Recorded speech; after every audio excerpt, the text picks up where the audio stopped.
Assalamualaikum warahmatullahi wabarakatuh. Saya Rizkyana Putri, mahasiswi Teknik Industri Universitas Mercu Buana.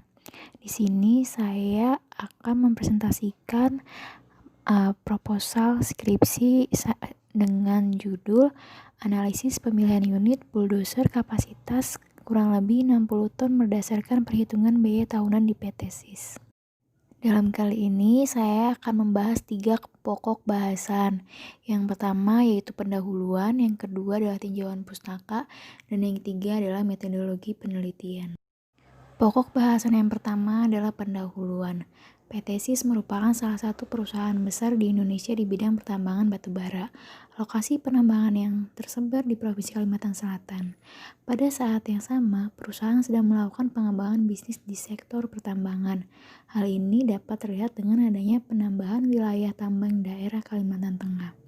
Wilayah Kalimantan Tengah merupakan area penambangan yang baru sehingga perlu dilakukan analisa untuk beberapa kebutuhan unit yang akan digunakan dalam proses penambangan batu bara yang akan kita lakukan analisa kelayakan unit bulldozer dengan kapasitas kurang lebih 60 ton. Berikut ini adalah beberapa tipe bulldozer dengan kapasitas kurang lebih 60 ton. Yang pertama itu adalah Komatsu dengan tipe D375A strip S, yang kedua adalah Caterpillar D9R, dan yang ketiga adalah Liebherr PR776. Selanjutnya yaitu adalah rumusan masalah. Analisa nilai investasi pembelian unit baru yaitu unit bulldozer dengan menggunakan analisis biaya tahunan setiap unit. Tujuan penelitian, berdasarkan rumusan masalah yang ada, tujuan penelitian ini adalah untuk melakukan analisa pemilihan unit bulldozer dengan kapasitas kurang lebih 60 ton. Yang dilihat dari nilai perhitungan finansial dengan menggunakan metode analisis biaya tahunan yang dikeluarkan dari setiap merek bulldozer. Batasan penelitian. Adapun batasan-batasan masalah pada penelitian ini adalah sebagai berikut. Yang pertama, penelitian dilakukan di PT SIS. Yang kedua, kegiatan penelitian akan dikhususkan pada analisis kelayakan investasi bulldozer dengan umur ekonomis 5 tahun dari aspek finansial dan performa. Yang ketiga, analisis kelayakan investasi dilakukan pada bulldozer kapasitas kurang lebih 60 ton. Dan yang keempat, penelitian ini akan membahas aspek teknis bulldozer hanya untuk keperluan finansial. Selanjutnya yaitu adalah tinjauan pustaka. Pengertian investasi. Menurut Francis Jacques G. 1991, investasi adalah kegiatan tanam modal untuk satu atau lebih aktiva yang dimiliki dan berdurasi waktu penanaman yang lama dengan harapan mendapatkan keuntungan di masa yang akan datang. Investasi adalah penanaman modal yang diharapkan dapat menghasilkan tambahan dana pada masa yang akan datang. Jenis-jenis investasi. Terdapat jenis-jenis investasi yaitu menurut Martono et al. 2005. Yaitu ada 2, berdasarkan jangka waktu dan berdasarkan jenis aktiva. Berdasarkan jangka waktu, investasi dibagi menjadi 3 macam, yaitu investasi jangka pendek, investasi jangka menengah, dan investasi jangka panjang.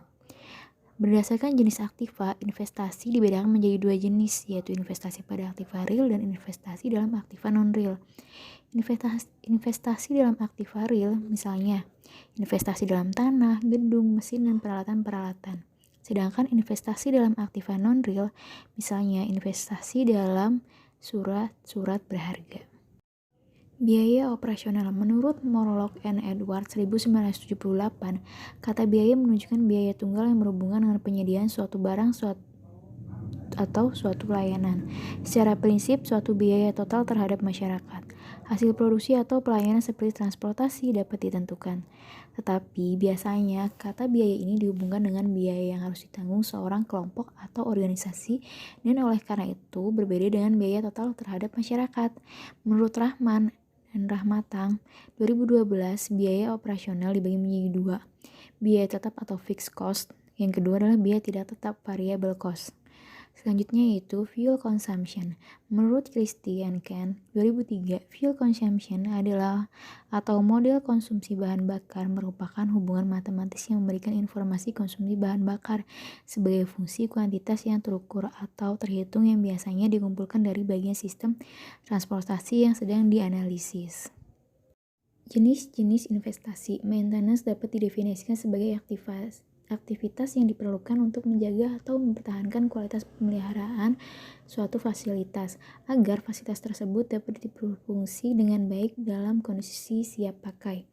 Berdasarkan prosesnya, terdapat tahapan-tahapan kegiatan perawatan yang dilakukan di PT SIS di antaranya. Yang pertama, perawatan dan pemeriksaan harian atau P2H. Kegiatan ini bertujuan untuk melakukan pemeriksaan ringan dan juga membersihkan unit dari kotoran sebelum unit digunakan. Yang kedua adalah preventive maintenance check.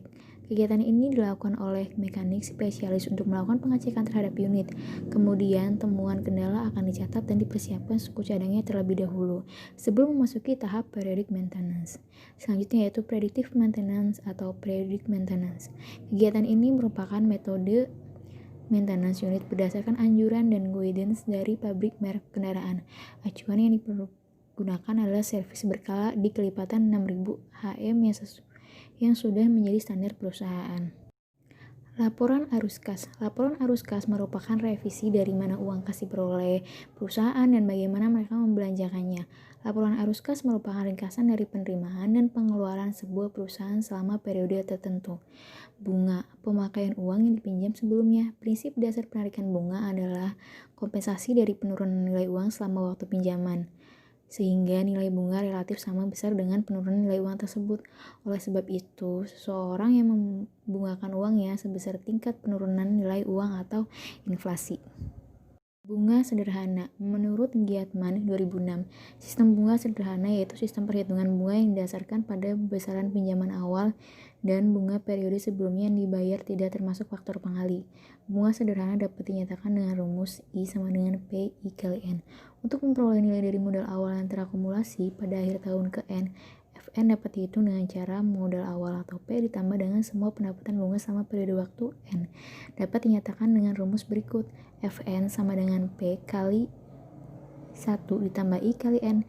Dalam transaksi bisnis dan keuangan, kita juga perlu memperkirakan nilai sekarang dari suatu nilai masa yang akan datang pada jumlah uang tertentu. Jika nilai dari masa yang akan datang Fn tingkat bunga I dan jika jangka waktu N telah diketahui, maka rumus untuk memperoleh nilai saat ini P adalah P sama dengan Fn 1 tambah I kali N, di mana P sama dengan nilai sekarang, F adalah nilai masa yang akan datang, I adalah tingkat bunga, N periode tahunan, Fn nilai pada masa ke N future value. Bunga majemuk. Menurut Giatman 2006, pemajukan atau compounding adalah suatu proses matematis penambahan bunga pada induk sehingga terjadi penambahan jumlah induk secara nominal pada periode mendatang. Sehingga proses compounding dapat diartikan sebagai suatu alat untuk mendapatkan nilai yang ekuivalen pada suatu periode mendatang dari sejumlah uang pada saat ini. Bila tingkat yang berlaku diketahui, nilai ekuivalen di waktu mendatang ini disebut dengan istilah future worth F atau FW dari nilai sekarang. Nilai sekarang dari suatu jumlah uang periode mendatang dinamakan present worth atau PW. Rumus-rumus bunga yang berkaitan dengan nilai ekuivalen saat ini dan mendatang dari aliran dan mencari F bila P diketahui, F sama dengan P, FP I kali N. Mencari P bila F diketahui, P sama dengan FP per F kali I persentase kali N. Biaya tahunan ekuivalen atau EIW menurut Sawargo dan Mundari 2014. Annual Equivalent Worth atau biasa disebut juga sebagai Annual Worth Analisis nilai tahunan didasarkan pada konsep ekuivalen di mana semua arus kas masuk dan arus kas keluar diperhitungkan dalam deretan nilai uang tahunan yang sama besar pada suatu tingkat pengembalian minimum yang diinginkan. Jika berkaitan dengan arus kas negatif, maka disebut juga sebagai equivalent annual cost atau EAC. EAW atau EAC dapat dinyatakan dengan rumus EAC sama dengan sigma T sama dengan 0 dikali N CC berarti FBA, di mana CC adalah cash flow cost, FBA adalah faktor bunga annual, di mana T adalah tingkat bunga, N periode tahunan. Analisis sensitivitas. Analisis sensitivitas dibutuhkan dalam rangka mengetahui sejauh mana dampak parameter-parameter investasi yang telah ditetapkan sebelumnya boleh berubah karena adanya faktor situasi dan kondisi selama umur investasi, sehingga perubahan tersebut hasilnya akan berpengaruh secara signifikan pada kebutuhan yang akan diambil. Parameter-parameter investasi yang diperlukan melakukan analisis sensitivitas antara lain: pertama, investasi; kedua, benefit atau pendapatan; ketiga, biaya pengeluaran; yang keempat adalah suku bunga atau I. Berikut ini adalah penelitian terdahulu yang akan digunakan sebagai referensi. Yang pertama adalah dari penulisnya Theo Barbara 2015 dengan judul Analisis Komparatif Antara Pembeli dan Menyewa Dump Truck PT Global Daya Menunggal di Sangatta. Metode yang digunakan adalah penelitian ini dilakukan dengan menggunakan metode perhitungan nilai waktu uang di masa sekarang atau present value. Hasil pembahasannya adalah bahwa hasil analisis dapat simpulkan pemilihan alternatif membeli dump truck dengan lebih menguntungkan atau efisien bagi perusahaan jika dibandingkan dengan menyewa dump truck dengan selisih nilai total PV arus kas keluar yakni sebesar 32.918. Yang kedua adalah dari Fatmawati 2015 dengan jurnal Analisis Perbandingan Membeli atau Menyewa 3 unit truk Mitsubishi tipe PS125 pada PT Perdana Bumi Syahrina Samarinda. Metode penelitian yang digunakan adalah perhitungan pendapatan dan biaya tersebut dihitung nilai sekarang atau present value dengan tingkat diskon faktor 10%. Hasil pembahasannya yaitu alternatif membeli atau menyewa truk sebaiknya perlu dipertimbangkan pendapatan dan biaya-biaya relevan dari kedua alternatif tersebut. Pihak perusahaan perlu juga memperhitungkan biaya kesempatan atau opportunity cost, yaitu adanya manfaat yang hilang karena disiplinnya satu alternatif keputusan tertentu. Selanjutnya yaitu yang ketiga ada dari Lembang et al. 2018 dengan jurnal Penentuan Keputusan Investasi dengan menggunakan informasi akuntansi diferensial pada CV Nyilur Transkawan Manado. Metode penelitian yang digunakan adalah menggunakan metode penilaian investasi payback period dan NPV. Hasil pembahasannya, metode NPV di atas dapat diketahui bahwa jumlah NPV dan alternatif 1 adalah sebesar 1.057.993.200 dan alternatif 2 2.932.200 sesuai dengan teori mengenai NPV. Maka nilai NPV lebih besar daripada 0. Yang keempat adalah Bogar et al. 2016 dengan jurnal Analisis Perhitungan Biaya Diferensial dalam Pengambilan Keputusan Membeli atau Mempertahankan Mesin Produksi pada PT Putra Karangetang di Provinsi Sulawesi Utara. Metode penelitian yang digunakan adalah perhitungan diferensial cost terhadap keputusan membeli atau mempertahankan aktiva tetap yang ada di perusahaan. Hasil pembahasannya yaitu beberapa alternatif keputusan yang akan diambil oleh pihak perusahaan, analisis biaya yang didasari pada konsep different cost for different purpose. Yang kelima yaitu dari Ananda 2015. Jurnalnya Analisis Biaya Diferensial untuk Pengambilan Keputusan dalam Rencana Pengadaan Alat Berat Membeli atau Menyewa pada CV Putri di Tanggarong. Metode penelitian ini menggunakan NPV dan nilai depresiasi. Hasil pembahasannya yaitu biaya-biaya diperhitungkan dalam analisis biaya relevan membeli alat berat bulldozer antara lain adalah biaya kredit bank, biaya bunga bank, biaya pemeliharaan, biaya depresiasi pajak kendaraan alat berat. Seluruh biaya tersebut dihitung dengan konsep nilai sekarang selama umur ekonomis kendaraan alat berat yaitu 5 tahun dengan tingkat diskon faktor 12. Hasil perhitungan alternatif membeli beserta perhitungan biaya diferensialnya. Jenis penelitian yang digunakan dalam skripsi ini adalah penelitian kuantitatif. Selain itu, jenis penelitian ada dua, penelitian kuantitatif dan kualitatif. Penelitian kuantitatif adalah penelitian yang menekankan kepada metode pengumpulan data numerik dan analisis statistik terhadap hipotesis yang dinyatakan oleh peneliti. Penelitian kualitatif yaitu penelitian yang menekankan pada analisis non-numerik dan analisis interpretatif terhadap fenomena sosial. Karena dalam skripsi ini menggunakan data numerik dan banyak data-data yang lain mengenai statistik, maka skripsi ini tergolong dalam skripsi penelitian kuantitatif. Data dan informasi ada dua, yaitu data primer dan sekunder. Data primer adalah mencakup data yang diperoleh dari perusahaan, baik melalui pengamatan secara langsung maupun melakukan wawancara kepada karyawan perusahaan. Dapat disimpulkan bahwa data primer adalah data mentah yang belum diolah atau harus dilakukan analisa lebih lanjut. Data sekunder adalah mencakup data yang diperoleh dari perusahaan langsung yang sudah diolah atau dihitung. Data sekunder yang didapatkan untuk penelitian ini berupa data fuel consumption dan loading capacity. Pengumpulan data ada 5, yaitu observasi, wawancara, kuesioner, dokumentasi, dan studi literatur. Observasi yaitu pengumpulan data dengan cara mengamati langsung ke lokasi tempat penelitian. Untuk wawancara merupakan teknik pengumpulan data yang dilakukan melalui tatap muka dan tanya jawab langsung antara pengumpul data maupun peneliti terhadap narasumber atau sumber data. Kuesioner merupakan teknik pengumpulan data yang dilakukan melalui pertanyaan yang diajukan oleh narasumber terkait yang sesuai oleh analisis ketentuan yang dibutuhkan oleh penulis. Pengumpulan data melakukan pencatatan data-data. Yang keempat adalah dokumentasi. Pengumpulan data dengan melakukan pencatatan data-data perusahaan sesuai dengan permasalahan yang diteliti. Studi literatur. Studi literatur ini digunakan untuk memastikan teori maupun metode yang tepat untuk menyelesaikan masalah pada objek penelitian tugas akhir.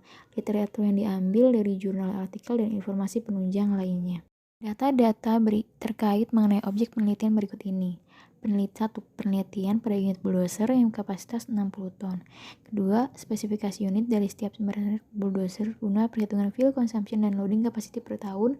Yang ketiga adalah quotation harga pembelian bulldozer dari seluruh vendor. Yang keempat adalah biaya maintenance dan fuel masing-masing merek bulldozer selama pengolahan dan analisis data. Pengolahan data dilakukan untuk analisis kelayakan investasi unit bulldozer meliputi 1. Menghitung biaya tahunan yang dikeluarkan untuk masing-masing merek bulldozer. Yang kedua, menghitung sensitivitas dari hasil perhitungan biaya tahunan setiap merek bulldozer. Yang ketiga, menghitung kemampuan produksi setiap bulldozer dan memproyeksikan untuk pencapaian target produksi.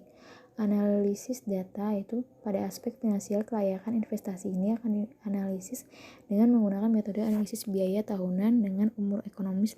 Langkah-langkah penelitian yang pertama yaitu kita siapkan dulu untuk penelitian itu studi lapangan, mencari informasi atau keterangan yang akan mengenai permasalahan yang menjadi objek penelitian. Selanjutnya, studi literatur, memastikan teori yang tepat digunakan dalam menyelesaikan objek penelitian. Setelah keduanya selesai, kita lanjutkan ke rumusan masalah. Bagaimana menentukan tipe bulldozer apa yang layak untuk diinvestasikan di site baru yang berlokasi di Kalimantan Tengah. Selanjutnya, kita melakukan pengumpulan data. Yang pertama, harga unit bulldozer baru. Yang kedua, fuel consumption unit bulldozer, kita mencari reportnya. Yang ketiga, biaya unit maintenance unit bulldozer. Selanjutnya, pengolahan data. Yang pertama, melakukan perhitungan investasi awal. Yang kedua, biaya operasi. Yang ketiga, kemampuan produksi unit bulldozer. Selanjutnya, itu kita lakukan analisis data menggunakan metode ekuivalen. Itu kesimpulan dan saran. Sekian presentasi dari saya, kurang lebihnya mohon maaf bila ada kesalahan. Terima kasih. Wassalamualaikum warahmatullahi wabarakatuh.